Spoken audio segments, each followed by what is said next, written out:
சிந்தனைக்காக இன்று ஓதப்பட்ட வசனங்களில் உங்களிடம் குர்ஆன் ஓதி காண்பிக்கப்பட்டால் நீங்கள் செவிதாழ்த்தி கேளுங்கள். நல்லா சொல்கிறான், உங்களிடம் குர்ஆன் ஓதி காண்பிக்கப்பட்டால் நீங்கள் செவிதாழ்த்தி கேளுங்கள். வன்சித்து, அதை நீங்கள் புரிந்து கொள்ள முயற்சி செய்யுங்கள். இப்போ இந்த ஆயத்துடைய அடிப்படையில் உலமாக்கள் எழுதுகிறாங்க, குர்ஆனுடைய கடமை என்று சில விஷயம் இருக்கிறது. அது முதல் விஷயம் என்னன்னா, குர்ஆனை கொண்டு ஈமான் கொள்வது. இந்த குர்ஆனை அல்லாஹ் தான் இறக்கினான். ஆமன்து பில்லாஹி வ மலாயிகத்திஹி வ குதுபிஹி, அல்லாஹ் இறக்கிய வேதங்களில் குர்ஆனும் அல்லாஹ் தான் இறக்கினான் என்பதை ஈமான் கொள்வது முதல் விஷயம்.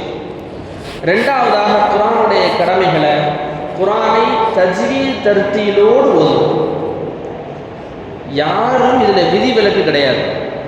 நான் பெரியவாள் ஆகிட்டேன், எனக்கு தஜ்வீத் வராது, நான் குட்டி பிள்ளையாக இருக்கிறேன், நான் தஜ்வீதை ஓத மாட்டேன், அல்லது நான் நடுத்தரமாக ஆகிட்டேன், தஜ்வீத் ஓதுவதற்கான நேரங்கள் எனக்கு இல்லை அப்படின்னு பேசுவதற்கான சாத்தியக்கூறுகளோ வாய்ப்புகளோ கிடையாது. குர்ஆனை தஜ்வீதோடு தான் ஓத வேண்டும். அதுக்காக முயற்சி செய்யணும். எனக்கு தஜ்வீதில் ஐன் வரமாட்டேங்குது, நான் எப்படி ஐன் சொல்கிறது? ஹதரத் இருக்கிறாங்க. எனக்கு ஒரு ஆசை என்னன்னு சொன்னால், எனக்கு ஒரு ஆசை அடுத்த வருஷம் ஹயாத்தாக இருந்து அடுத்த வருஷம் இங்கே தொழ வைக்கக்கூடிய வாய்ப்புகள் கிடைச்சிச்சுன்னு சொன்னால், அதுக்குள்ள இருக்கக்கூடிய தொழுகைக்கு வரக்கூடிய எல்லா நபர்களுக்கும் தஜ்வீதோடு குர்ஆன் ஓத தெரியணும்னு எனக்கு ஒரு ஆசை. எப்படி வாய்ப்புகள் கிடைச்சா, ஹயாத்தோட இருந்தா வந்தா, ஆசை இல்லை, இங்கே இருக்கக்கூடிய தொழுகைக்கு வரக்கூடிய எல்லா முசல்லிகளுக்கும் குர்ஆனை பார்த்து தஜ்வீதோடு ஓத தெரிஞ்சிருக்க வேண்டும் என்பது எனக்கு பேராசை. அதனால் குர்ஆனுடைய கடமைகளில் இரண்டாவது அதை தஜ்வீதோடு ஓதுவது. மூன்றாவதாக குர்ஆனுடைய கடமையாக தஃசீர்களில் எழுதுகிறாங்க, குர்ஆன் படி அமல் செய்வது. குர்ஆன் படி அமல் செய்வது ரொம்ப ரொம்ப முக்கியமான விஷயம். ஹதரத் உமர் ரலியல்லாஹு அவர்கள் சூரத்துல் பக்ராவுடைய எல்லா ஆயத்துகளையும் ஓதி மனப்பாடம் செய்து அதை தன் வாழ்க்கையில் கொண்டு வந்ததற்காக வேண்டி முழு மதீனாவுக்கும் விருந்தளித்தார்.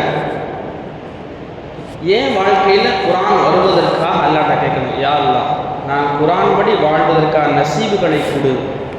3.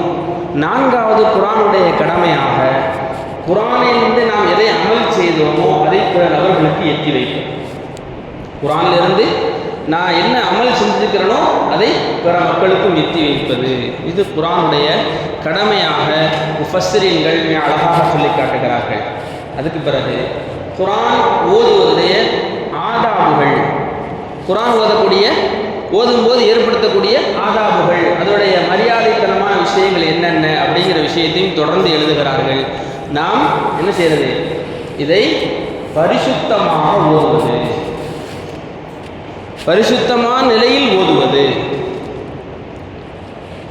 குர்ஆனை தொடுவதாக இருந்தாலும் சுத்தமாக இருப்பது, குர்ஆனை ஓதுவதாக இருந்தாலும் சுத்தமான முறையில் ஓதுவது. அப்படின்னா என்ன? குர்ஆனை ஜுனுபாலியாக இருக்கக்கூடிய நிலையில் குர்ஆன் ஓதக்கூடாது. நம்மெல்லாம் பெரியவர்கள், புரியும் நமக்கு. நாம் ஜனாபத்துடைய நிலையில் இருக்கும்போது குர்ஆனை தொடவோ குர்ஆனை ஓதுவதோ அறவே கூடாது. அதே போன்று பெண்கள் ஹைதுடைய நிஃபாஸுடைய காலங்களில் குர்ஆனை தொடுவதோ குர்ஆனை ஓதுவதோ ஆகுமானது அல்ல. சமீப காலங்களாக நிறைய ஃபோன்களில், யூடியூப் சேனல்களில் பெண்கள் பேட்டி எடுக்கிற மாதிரியும் அதற்கு பெண்கள் பதில் சொல்கிற மாதிரியும் ஆலிமாக்கள் பதில் சொல்கிற மாதிரியும் பல வீடியோக்கள் நம்ம பார்க்கிறோம். சுத்தமில்லாத காலங்களில் குர்ஆனை ஓதிக்கொள்ளலாம் என்ற வார்த்தைகளை பேசப்படுகிறது. ஆனால் முழுமையாக அப்படி அல்ல. தொழுகை இல்லாத காலங்களில் குர்ஆனை ஓதக்கூடாது, குர்ஆனை தொடவும் கூடாது. அதுபோன்று குர்ஆன் அது நேரம் இருக்கும்போது கால் நீட்டி உட்காருறது, படுத்து கிடந்துட்டு குர்ஆனை ஓதுறது, ஃபோனில் படுத்து கிடந்துட்டு குர்ஆனை பார்க்கறது, இது போன்ற காரியங்களை நாம் செய்யாமல் இருக்கோம். இதுதான் குர்ஆனுடைய மரியாதையாக பார்க்கப்படுது. குர்ஆனுக்கான இஹ்திராம் கொடுக்கணும், அதனுடைய கண்ணியத்தோடு அது நடந்து கொள்ள வேண்டும். இப்படியெல்லாம் இருந்தோம் என்றால், நாம் ஏற்கனவே ஞாபகப்படுத்திய சம்பவம் தான், ஒரு புத்தி சுவாதீனம் இல்லாத ஒரு பெண்மணி, புத்தி சுவாதீனம் இல்லாத ஒரு பெண்மணியை ஒரு சூஃபி மகான் கனவிலே பார்க்கிறார். சொர்க்கத்தில் இருக்கிறார் அந்த பெண்மணி. இந்த பெண்மணி சொர்க்கத்துக்கு வருவதற்கான காரணம் என்னவென்று பேசுகின்ற பொழுது அவருக்கு சொல்லி காட்டப்படுகிறது, இந்த பெண்மணி குர்ஆனை கண்ணியமாக வைத்திருந்தார். உலகத்திலே அவரை பற்றி எழுதப்படுகிறது, வயது அதிகமான வயது, புத்தி சுவாலிதம் இல்லை, இருந்தாலும் குர்ஆனை தலையில் வைத்து கொண்டு ஹாதா கலாமு ரப்பி, இது என்னுடைய ரப்புடைய வேதம், இது என் ரப்புடைய வேதம் என்று சொல்லிக்கொண்டே இருப்பாள் அந்த பெண்மணி என்பதாக நாம் வரலாறுகளிலே பார்க்கிறோம். ஆகவே நாம் நம்முடைய அந்த குர்ஆனுக்கு எவ்வளவு மரியாதை கொடுக்க வேண்டுமோ அந்த மரியாதைகளை கொடுக்க வேண்டும்.